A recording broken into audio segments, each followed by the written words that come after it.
ายพี่น้องเอิญมาใส่เทศกาลของเขาใหญ่ไว้เพื่อทาสยิ่งหังจังนั้นมันอันมวลเมนฝ่าระบปาก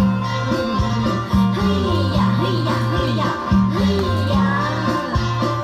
ซอยซอยพี่น้องฟังซอยนกกระจอกนอนบินข้ามปลายตาลให้มาเที่ยวสวรรค์จังสิหัวมันม่วน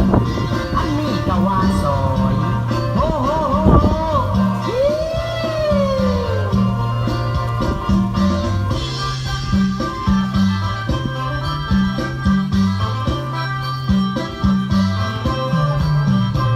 สวรรค์มีทนเพียงในกว้างของสมันทายังดี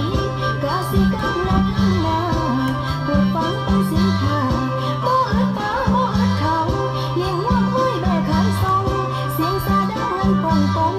เมื่อครั้งเราหันกองกันอีหลีได้คนฟังเอ่ยให้อย่าให้อย่าให้อย่าให้อย่าให้อย่าให้อย่าให้อย่าให้อย่า โอ้โหโหโห แม่นไผได้มาแม่ยังเห็นคนดังละนั่งการแสดงก่อนต้นลังแต่ละเมืองที่เกี่ยวไว้การส่งเสียงเอาได้เห็นท่าแห่งการท่องเที่ยวทั้งประสงค์มันก้องเกี่ยวการฟ้อนรำมันเด็ดดังโยโย่หินอ่อนเสแค้นมีได้แฟนเอ่ยให้อย่าให้อย่าให้อย่าให้อย่า ให้อย่าให้อย่าให้อย่าให้อย่า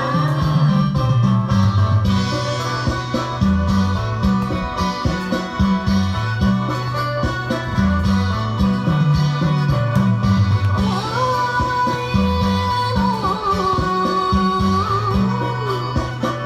ละทานบางงานนี้มีทั้งแขกทั้งดาวชาวบ้านอาณาจักรมาท่องเที่ยวใต้ทางซื้อขายสินค้าโฆษณา แถวนี้แถวนี้สวยเฮ้ยตัวม่วงนี่